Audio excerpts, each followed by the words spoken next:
जोहार, मैं हूं आपमन के संग ललिता चक्रधारी और आपमन देखत हो न्यूज प्लस 21। चलो शुरू करथन बिहिनिया की एक खबर। आज नोएडा इंटरनेशनल एयरपोर्ट की आधारशिला रखी पीएम मोदी। 50 के जगह फेल ले 10 रुपया में मिलही प्लेटफॉर्म टिकट। सेंट्रल रेलवे हा घटाइस दाम। जगदलपुर नगर निगम के पार्षद अपन मांगला लेके साइकिल ले रायपुर पर रवाना हुई। सीएम बंगला के सामने करही प्रदर्शन। मेघालय में कांग्रेस ला बड़ा झटका। पूर्व मुख्यमंत्री मुकुल संगमा संग पार्टी के 12 विधायक आज टीएमसी में हुई शामिल।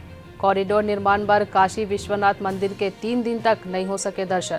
मुख्यमंत्री बघेल मोदी ला एक पत्र में लिखिन कोविड ले हुए मौत के सही आंकड़ा बताए जाए।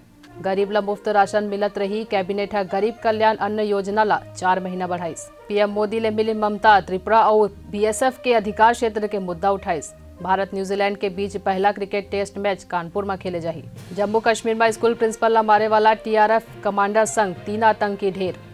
ऐसा ही तमाम जानकारी से लगातार अपडेट रहे बर हमारे चैनल ला लाइक और सब्सक्राइब करना जन भूलो और नोटिफिकेशन पर बेल आइकन ला घलो दबाओ।